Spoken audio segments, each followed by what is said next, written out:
It's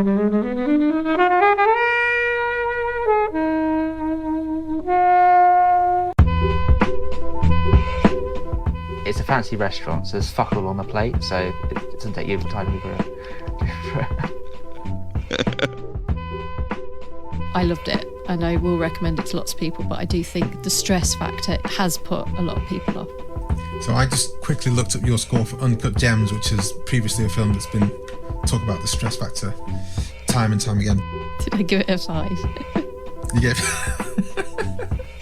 Because I wanted to stress people out. Mean.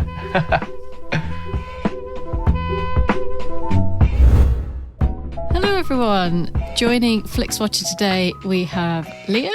Hello. Paul. Hi. And as always, Kobe. Hello everyone. And we're here to talk about Boiling Point. Thank you, as always, to the mighty people for their mighty, mighty tunes. And thanks to Ben from Rockwood Audio for his awesome editing skills. Please do remember to write a review and rate us on Apple Podcasts and anywhere you can do where you listen to the podcast, because it really does help us. And you can join in the conversation with us on Twitter At FlixWatcherPod and on Instagram at Flixwatcher. Hello, film fans. Welcome to Flixwatcher Podcast. Our guests today are Liam and Paul. Over to you, please, Paul, to tell the listeners a little bit more about who you are and what you do, please. Oh, hi. I have a podcast of my own, which is called Spocklight. It's been running for about 7 years. It was my idea to try and get my friends to watch Star Trek, and my long way of doing it. And now I'm paying the price. So we've done over 100 episodes. But it's worked so far. I think I've managed to convert a couple of non-believers to the canon of Trek. But at the same time, we've been able to indulge our shared love of cinema. We're all big film fans, and we've got that going back 20 years of friendship, which hopefully comes across in the podcast. So join us for a good time at the movies. So Paul, have you deepened your love or interest or like the Star Trek universe since the start of this podcast? Are you more tired of it than you were before? It's a double-edged sword, because I am not particularly fond overall of the new content which is being produced.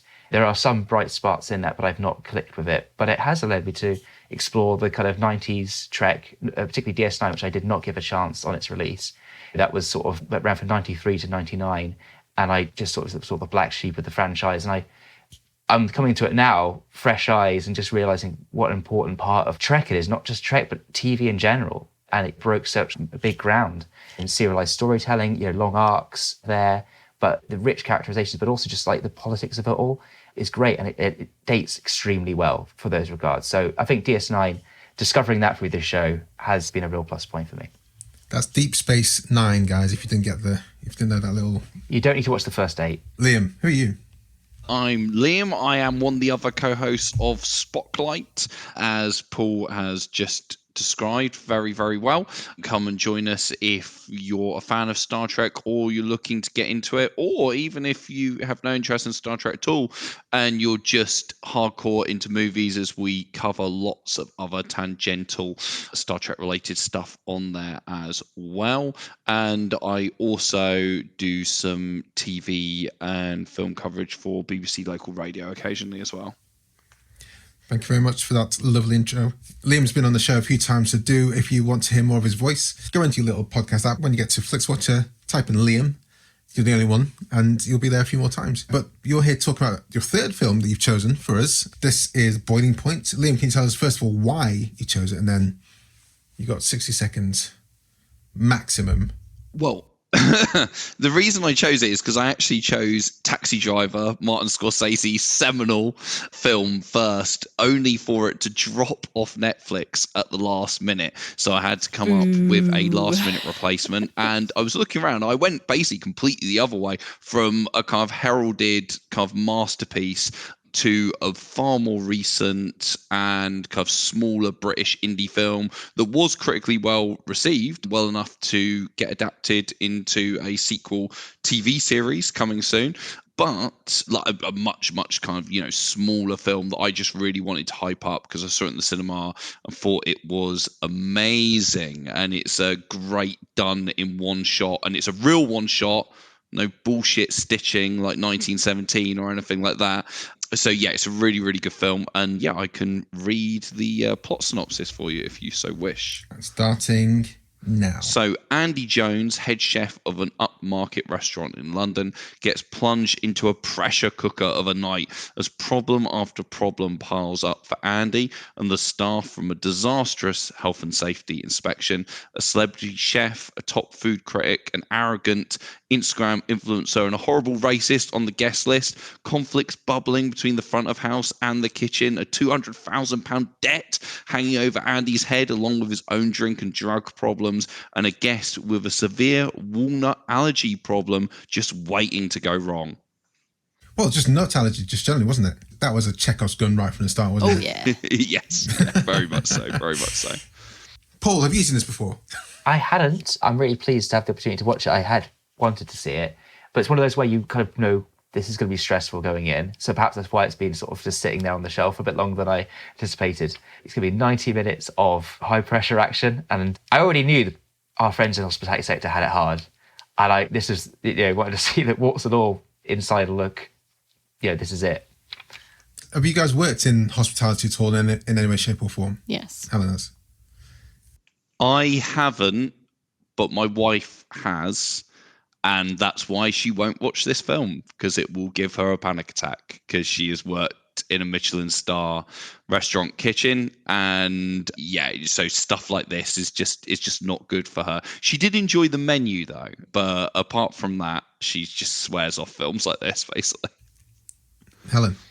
Yeah, I'd seen this before, and yeah, I really liked this film. On paper, when you're reading the synopsis, it could have been like really, really cheesy and really crap and really kind of over dramatized everything, but it's so in the kitchen, and Stephen Graham is just great. You can just really believe that he's just this chef who's just having the worst shift of his life, and those customers are real. They're all like wankers. They're just horrible. And yeah, if you've ever worked in hospitality, you'll know you've got to do those temperature checks and you've got to fill in that little book, because when health and safety come around and you've not done it, that's it. You're going to be in trouble. So obviously sad not to talk about Taxi Driver. Maybe we will in the future, but this was a good replacement one. So yeah, I had a lot of fun with this one.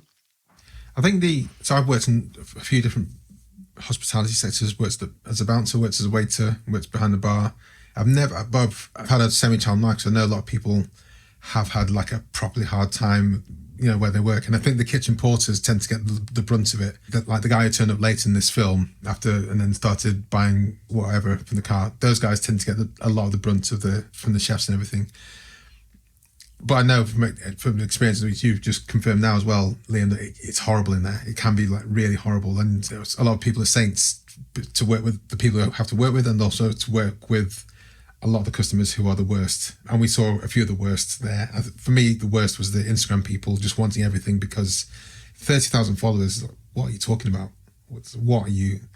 Get out. But the problem is the restaurant manager just eats right into their hands, doesn't she? Exactly, She's such an idiot. Because it's just that thing of like you say, it's like when I remember watching the film for the first time, when he says, I've got 30,000 followers, I was like, that's not that many. Like, is that really a big deal? Like, she's like instantly fawning over them, free drinks, everything. So frustrating. One of my favorite things at the moment on the internet is when an influencer reaches out to someone, like a really good creative, and they say, we can't pay you, but we can give you exposure. And it's just like, well, how did you find my name already? Yeah, I don't need your exposure. Just give me your money. I'll work for you. Just give me the money. Yeah, Paul, let's talk about Stephen Graham. I admit, this is my cinema sins. I wasn't sold on Stephen Graham before this movie. I didn't much care for him in Public Enemies, the Michael Mann's 2008 film where he's... Public Enemies wasn't that good a film, though. No, but him in it stood out as kind of, he was attempting an accent. And also, then again, in The Irishman, I didn't like the accent he put on there either, and he kind of annoyed the hell out of me. So, you turn up in these gangster movies, kind of a bit out of place. Here, we're sporting, I don't know if is he Liverpudlian, Liam? Yeah, that's his real accent. Yeah, it's Pub Scouts. Oh, yeah. God. So it's unhinged Stephen Graham, it's... He owns the screen every time he's on it, and it's a tour de force, isn't it? You can flare up, you can kind of simmer down, I'll go through lots of boiling kind of metaphors here. But it's just, when he comes back on screen, you're just sort of waiting for the next kind of bit of his armour to come away. I mean, he's clearly walking wounded as he comes in, straight away with the coffee. And I love that reveal that there's his sports bottle, which you think is water, halfway is you realise it's straight vodka that he's been taking. You can rewatch this film, I suppose, with that in context. Actually, now it's terrific. Stephen Graham, top marks for the man, and produced it too, didn't he? So I mean, like he takes a lot of credit behind the camera for this. He's definitely an interesting actor because I first saw him in This Is England, I think. And then he did lots of other small things. I always knew him as like a proper scout. And then I saw him in Boardwalk Empire as playing Scarface. I was like, I don't quite get your accent, but I still loved his energy for a small, because he's got a kind of small, feisty. Oh yeah, he's a great Capone in Boardwalk. I think out of those three of Public Enemies, The Irishman, Boardwalk Empire, of him playing those American gangsters, Boardwalk Empire's the one because you get to see him essay that role over 5 seasons. I think he is a great Capone, completely. It would be the one I hadn't seen, wouldn't it? Like, but I think also it's like, Paul, I think probably what you've missed up until now is a lot more of his homegrown material in terms of, because something I really respect. Oh, Snatch as well. Sorry, did you say Snatch, Helen? No, I said Shane Meadows. He is obviously, he has a small role in Snatch as well. That's a very early role. But with Graham, it's that thing of he has sailed the heights. He's been in Martin Scorsese film. He's been kind of, Al Capone in Boardwalk Empire. But he just continuously comes back to small British indie films and TV series all the time. And he is an actor who could just be in Hollywood paycheck films. He's in like the Venom films and stuff like that. But it's just that thing of he clearly just cares about the acting. And he's done so many amazing smaller indie movies and small screen roles. And like say TV shows as well. Yeah. Like Save Me and Save Me 2, for example. He plays a character with a not great background. I'll just put it that way. But he plays it really well with compassion, and you actually on his side in some way, shape or form. The Virtues as well. Shane Meadows. I don't want to watch that. I just don't want to watch that. It's incredibly powerful stuff, but it's hard going. But he is brilliant in it. And also, he was in a prison TV show with Sean Bean. Yet Time, absolutely brilliant again. Yeah. So you're right.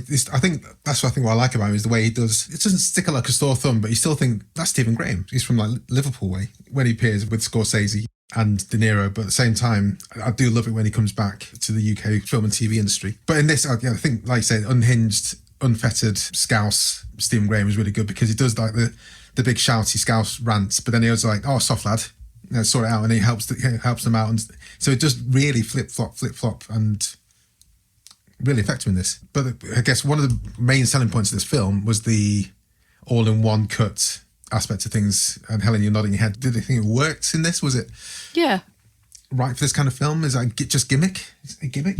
I think given it's like it's quite short, it's an hour and 34 minutes ish, that it works for that kind of length. I think if it had been any longer, then you start to lose a bit of the belief in it being that long. And I think the one take adds to that kind of like pressure cooker kind of really kind of stressful vibe of being right in their kitchen, and as they're kind of like jostling about, you're in there. So I had forgotten it was a one take film until I realised that it was. I was like, oh yeah, it's a one take one in it, yeah. So that wasn't like something that it wasn't like the one take film that I remembered it for. It was for the chef one that was actually quite true to life, according to my chef friend.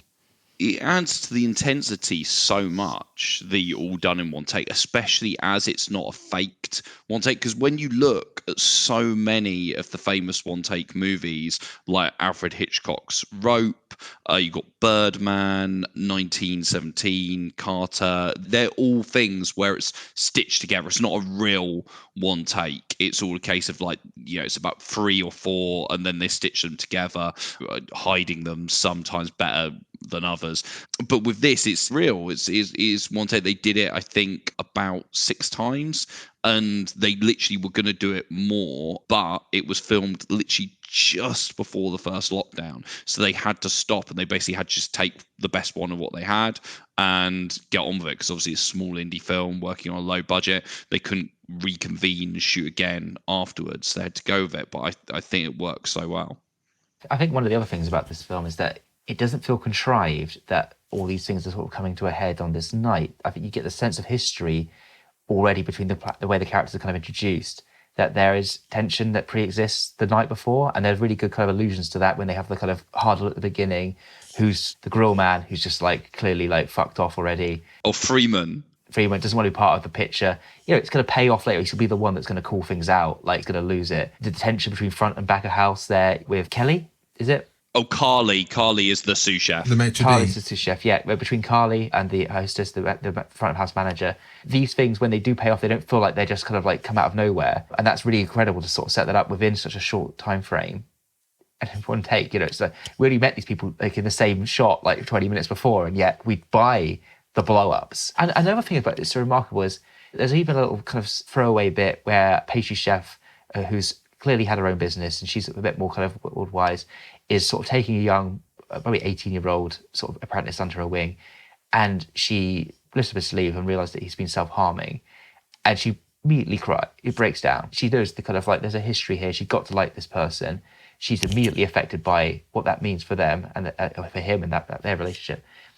How do you fucking do that as an actor? You're waiting for that moment to come. Like, how do you get in the headspace that like you cannot not cry and have that visceral reaction at that point, and then turn it on? That's what makes this film all the more remarkable, is that everybody has their moment, but it takes great skill to pull these moments off. They're not having a dialogue scene that just sort of is, they can rehearse it. Their emotions are there. I think one thing that Liam said about obviously is done in one take and really done in one take, but there are a couple of pauses where people behind the scenes can just like take a breather. Like, for example, the house manager goes into the toilet and you can imagine everyone just going behind the camera, just going, right, breathe, relax, and then let's go again. So there's obviously places like that. I think you just probably need that in the kind of setup. But can you answer a question for me? Because I couldn't quite work out. It's done in one take, but it's not done in real time, is it? Because it seems like they open the restaurant, they're doing the powwow, then like 10 minutes later, suddenly there's customers there and they've already ordered and stuff. Oh, I think it is real time. It's real time because they're overbooked. It's a plot point. It's that she didn't manage the bookings properly, so they've got way too many people. So the covers they have to turn the table a little quickly. So I think it's get them seated, get them in, and things kick off straight away, don't they? Yeah, I just didn't see anyone arrive and suddenly it was full. So but obviously... I think it's just because we go behind into the kitchen and then we come back out and people have filtered in while we've been off screen kind of thing. I think that's the way it works because, like you say, they keep going away from it. But also, I was thinking about the timing of when Jason Fleming's character orders, they order their food and then they get it. I was like, is that the real time it would have worked? Or maybe I'm just being picky. I don't have a problem with it not bending the time, because it still was definitely one take. And I think it kind of makes sense that over the course of what would be a 3-hour experience in a good restaurant like that it's they kind of compressed it and taken the bits that... Depends on the dishes as well, because they would have had a lot prepared and some of it would just basically maybe be cooking the meat through, or certain part of it would have been heated and everything else is going to be sort of ready. It's a fancy restaurant, so there's fuck all on the plate, so it doesn't take you time to move around. But they still sometimes they'll make you wait for these things, don't they? Well, I don't know. I'm going to read more into that. I think it is condensed in terms of, I think we are seeing it in real time, but I think they have compressed how much incident and event they can get into in that hour and a half. Like you say, it might, in reality, it might have happened over an entire night, but then it would have to have been like a 5-hour film. Yeah. I mean, that's what I mean. I think it's completely fine compressing that time into almost like the camera turns round, focuses on the kitchen for a bit, and it turns back around and you see more people in the restaurant and they're more advanced in their food. And I think that's completely fantastic way of telling the story, because you don't necessarily need the in-between bits. In any story, you just kind of jump to the parts of interest, right? So, and I think that's perhaps no difference in this. The time from like when an order reaches the kitchen to when it needs to be out on the table is quite tight as well. Like, those are short turnaround times for getting those meals out for the tables. No one's going to want to wait. What's the maximum amount of time you'd wait for your meal to come out? I think you'd probably wait 20 odd minutes for. I think I may be going down too far a rabbit hole here. But other one-shot films, I think, work on the premise more than the actual quality of the film. Is that like The Last Night in Soho that Woody Harrelson did, for example? Oh, you mean Lost in London? Lost in London, yeah. Last night in Soho was Edgar Wright. I apologise. Yeah, Lost in London, and I thought it was a film Victoria, which I never got around to seeing, but I like the idea of it. Yeah, Victoria, yeah. And they were supposed to have been done in real time, and often it's sold by the gimmick rather than the story. And I think this kind of I think it threaded the needle quite well, this one. Yeah, I agree. I mean, Lost in London is an interesting one because that is a film not only all in one take, but actually shot live. Like, it was first ever live film, so it was broadcast to cinemas live on the night as they shot it, which is insane and an amazing achievement. But the film itself is not that great. Yeah, you're watching it for that experience. Yes, yeah, exactly. That's the novelty. Whereas this, I feel, is amazing performances, a really good, really intense movie where the kind of the gimmick, as you say, actually does add to the whole experience rather than just feel gimmicky. Also, I should point out that Hannah Walters, who plays Emily, the pastry chef who finds out her apprentice has Sacharis, is also This Is England alumni, along with Stephen Graham as well. She plays the woman from the shoe shop in This Is England, who goes, "These are from London," which is one of my favourite moments in that film. But yeah, there's just so much going on all the time. Like you say, we follow the kitchen staff, the waiters, the waitresses, the restaurant manager, even the cleaners in their own little vignettes. So it's just, you really do just feel like you get a kind of full swathe of the entire restaurant experience in one film. Is there anything else guys want to say before we head to the scores? We can cover it in the scores, I'm sure. Okay.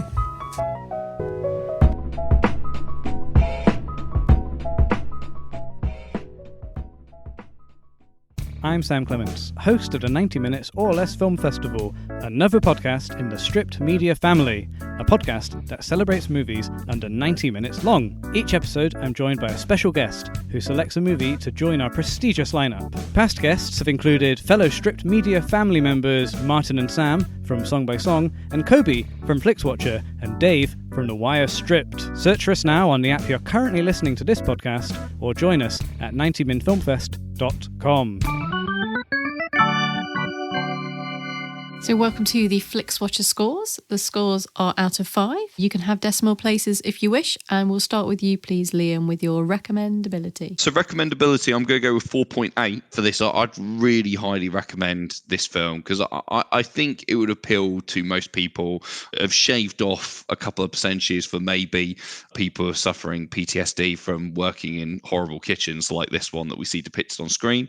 But I think this would appeal to film fans, but also I think it is a crossover film for mainstream viewers as well because it's so intense and because it's all quite short and you just get thrown into it. I think anyone would get grabbed by what's going on. And I think Stephen Graham's performance is just so incendiary that he can really carry people along. And also it's relatable as well, because even if you haven't worked within restaurants, most people have worked within some kind of customer service industry.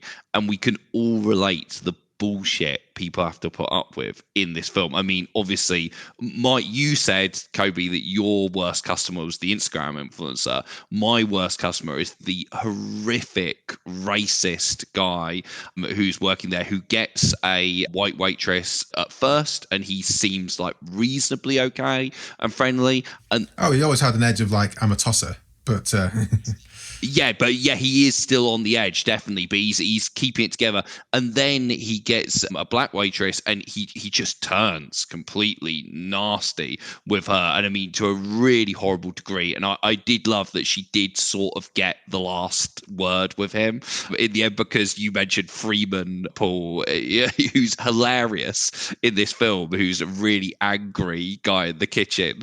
And when this horrible guy sends his lamb back, he's like, "This is how it's meant to be cooked," and I will go and tell him right now, like, storm off to tell him it's great. So yeah, 4.8 for recommendability. Everyone watch it.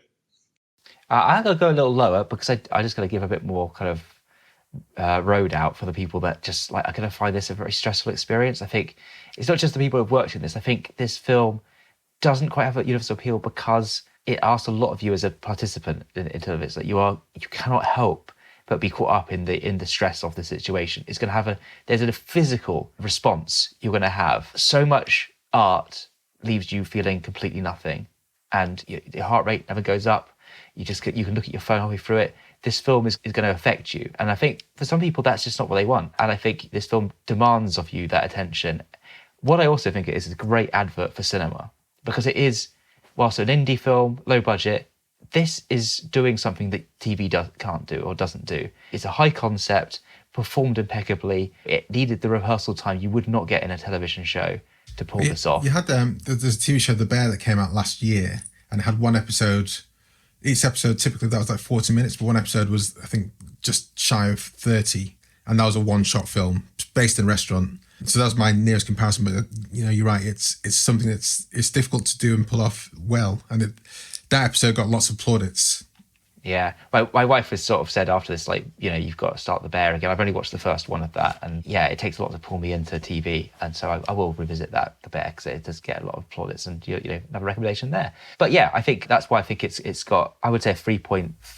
For recommendability? Yeah, because I think there are people, it's just not going to be their bag. Helen? Yeah, I'm going to give it a 4.5, and the dropping the 0.5, I think some people, would just find this too intense and too stressful. And I guess there's quite a lot going on, but then again, nothing really that much happens because it is just kind of set over a night, and it kind of ends rather abruptly, and there's no kind of neat package at the end, which might annoy some people. But yeah, I loved it. And I will recommend it to lots of people, but I do think the stress factor has put a lot of people off.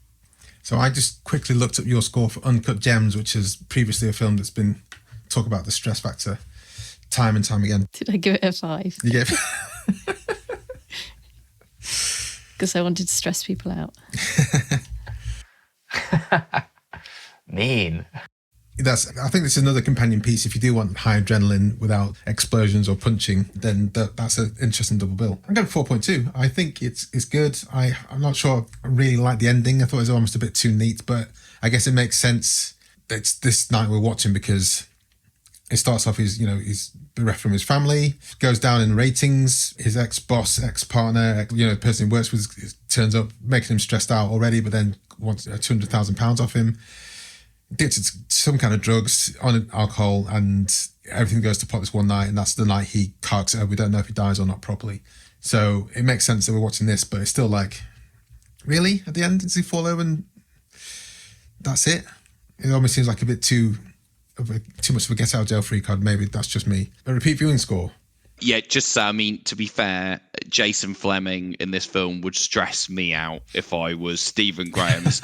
It's 98% there. What's missing? 2%.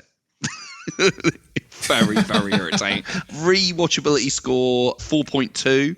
I will give this because I will probably watch this again. It literally was a breeze to rewatch it because there's loads of great moments that you enjoy watching again because they're almost like I say, little vignettes, little set pieces. Like the visit from the health inspector in this is really, really great. Played by Thomas Coombs, who's also in Save Me as well, of course. And he's really, really great in that small scene. He feels like the ultimate Jobsworth. Although one small thing I did think was hilarious with his character was it's so obviously something written prior to the pandemic because the way he treats and plays the character is like, oh, what an annoying Jobsworth. Whereas now we're like, the things he's saying about hygiene, like, yeah, they make sense. Actually, he's the hero of the film. Also, of course, I could watch Carly's sustained rant to Beth a million times, like, because surely we've all worked for a daddy's little rich girl like that and wanted to absolutely go off like she does in that film to her. It's amazing. And Nepo, Paul. Yeah, I'd say a 2.5 because I feel I don't see myself revisiting it because it's like you put yourself through it once. You've done your hard graft. Put yourself through it. That's not ever. Brilliant first time watch. Yeah, willingly walking back into that kitchen, and I suppose like I'm with you as well. Like maybe the ending is a little bit perhaps there are other ways they could have done that. Perhaps just sort of him at the crossroads of like the exit and going back into the kitchen. Just hold there and just go to black. But like the heart attack may be a little bit sort of convenient. I mean, it'd be funny if he faked it, like just for the movie to get out of that situation. Like, yeah, it's like, So, yeah, I think any film that kind of like has a kind of like an ending that's very, well, I don't know. Actually, I like that you don't know things. I also like you don't know what's going to happen the next day, and you go away thinking about like where all these people are going to end up because this whole operation's in jeopardy by what's happened. And I mean, what I don't want is a TV show to tell me. So, how is that supposed to, is it supposed to happen as a TV? Is it supposed to be a continuation? Is it? Yeah, it's a sequel TV show. It is coming on the way. Stephen Graham returning, so he's not dead. So we know he survives. Although apparently Vinette Robinson, who plays Carly, is very much the lead of the TV show, with Graham being more a kind of supporting role. But she said she's quitting. Well, we'll find out. Obviously, if he's survived, fine, maybe it's maybe it's a different restaurant. If he's survived a pulmonary embolism, then she can stay at a restaurant. Helen. Yeah, I'm not sure whether I'd want to watch a TV series about this. I feel like I quite enjoyed the moment, but whether I'd want a whole TV series. I've seen this I'd seen it fairly recently when you suggested it, so I didn't go back in for a rewatch. So maybe I could watch it again in the future. It's quite short, so I'll go down the middle, 2.5. I'll watch it again. 3. I'm not going to rush to watch it. But my wife said, do you want to watch Boiling Point? So yeah, why not? It's going to be feel right. I'm probably watching her more than the film. Small screen score. Well, talking about the small screen, I will just say in regards to the sequel TV series, I actually looked up my review I wrote from when I saw this in the cinema from January last year. The last line of my review is, I'd happily watch an entire TV season of this next. And that was long before the TV show was announced. So there you go. I clearly wanted it from there. You've willed into existence. Small screen score, I'll give 3.7.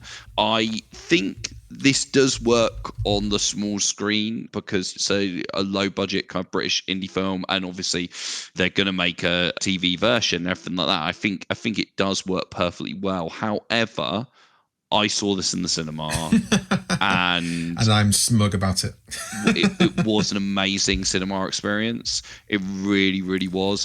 Randomly, apparently, the parents of the cinematographer, Matthew Lewis, who, I mean, all plaudits to him because he did a terrific job with this movie, were in my cinema when I saw it. They were in the same screening as me. I only know this because there was only one screening of it in Brighton at the Odeon Brighton, and they wrote into like the Kermode podcast and were like, we were at this screening in Brighton. I was like, well, that must be the one I was at. So there you go.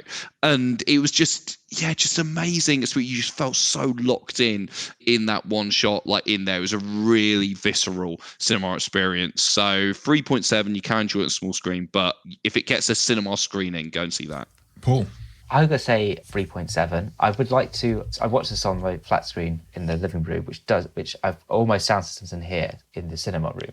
So I think this film would have benefited from immersive audio more than a bigger screen. I think because I really was enjoying the sound design of the film, but I think it was in stereo, it was quite flat. And I think, the transitions from kitchen to the kind of the ambient music, it always felt oppressive, like because you're going back out to where the arseholes are. The twinkling piano and that kind of like elevator music that accompanies some of these high-end bars. It was brilliant, like that kind of tonal shift that brought with it. And I think 5.1, I think that would have added an extra mark for me.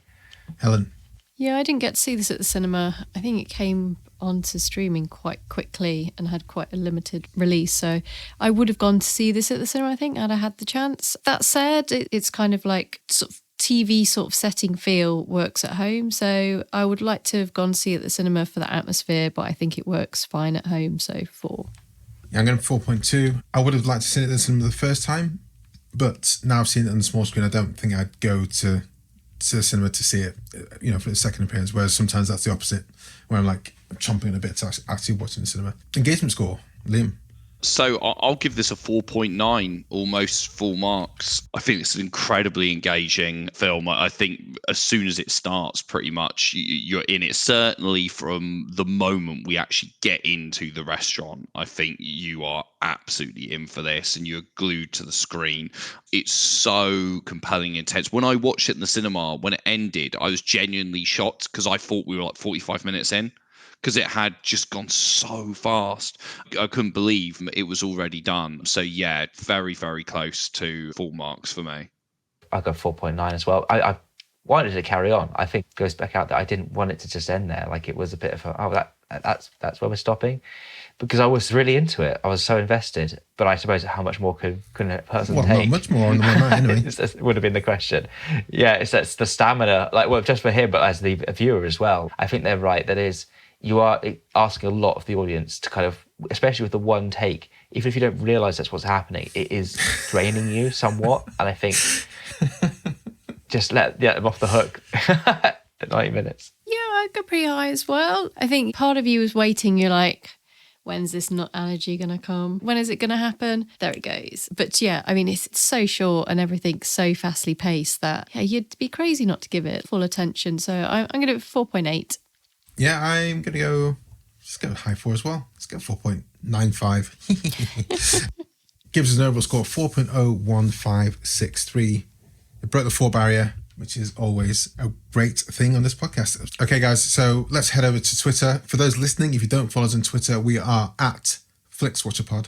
And do follow us because we talk about stuff on Netflix and film in general and sometimes some TV and just stuff that makes us laugh. But also because before we record, we put a shout out asking for your opinions. So look out for a tweet saying something similar to this one. We're reviewing Boiling Point with Liam H. Dempsey and Paul from at Spocklight Pod. Have you seen it? Tells your thoughts and a score of 5 stars for an on-air shout out. And we had a few responses for this one. Liam, as your choice of film, you can take the first tweet. So this one's from John Lunny, at John Lunny. 5 minutes in, I had to remind myself to breathe. 5 stars. Completely relate, John. Paul.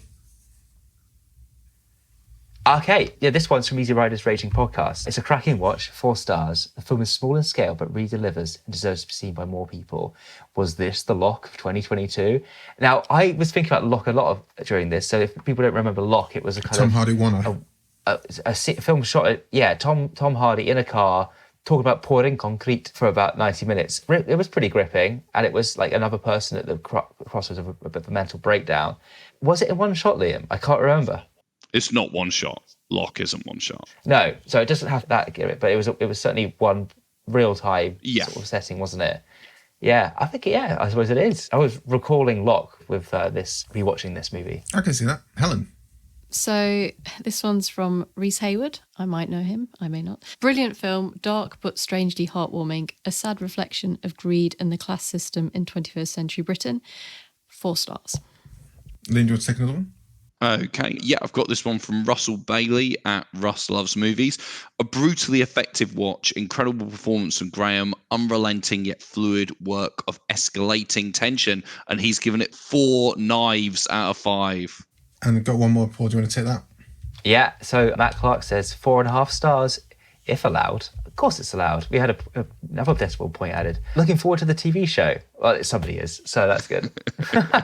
I am too, Matt. I am too. And also, I would be remiss, given that this was written and directed by Philip Barantini, and he did an amazing job with this film. And I mean, this is a real calling card movie, and I think he's clearly going to go on to big things. However, it is actually his second feature film, and his directorial debut is a film called Villain, which is also available on Netflix, starring Craig Fairbrass, which, don't let it put you off. This is part of the Fairbrass Assance, along with Muscle and A Violent Man. It's a really, really good indie crime thriller. The classic case of criminal gets out of prison, tries to go straight, all goes wrong, and it's a really great debut. So definitely check that out as well. Thank you very much for that, Liam, and for the recommendation. But first of all, well, we got to go, shortly. Can you tell me and the listeners where we can find you online and say goodbye to everyone? Yeah, obviously you can hear me at Spocklight, so come and have a listen to us for more movie reviews and other things. But you can also see more of my film reviews at the Demps on Letterboxd if you're on there. And Paul? No, you're not on Twitter anymore. You just said, I'm not on Twitter. Yeah, I'm not on Twitter. But yeah, like come and hear us on Spocklight, having a chat about Star Trek and much more besides. Well, thank you very much, guys. It's been a pleasure and great to have yourself, Paul, on finally as been the final member from the Spotlight team to join us on Flixwatcher. We've been going for nearly 300 episodes or more, depending when this episode comes out. We've been waiting a long time. You've got the set. Yeah, exactly. The collector's item is here. The lesser spotted Paul. Thanks a lot, guys. It's been an absolute pleasure. Thanks for coming on. Bye. Bye-bye. Bye. Enjoyed this episode of Flixwatcher podcast? Why not leave us a 5-star review on iTunes? You can also follow us at FlixWatcherPod on Twitter, and we're at FlixWatcher on Instagram. Thanks as always to the mighty people for their mighty tunes and Rockwood Audio's editing skills. If you're looking to get your podcast edited as sweet as this, get in touch with Rockwood, ROKK Wood Audio. Tell them Flixwatcher sent you.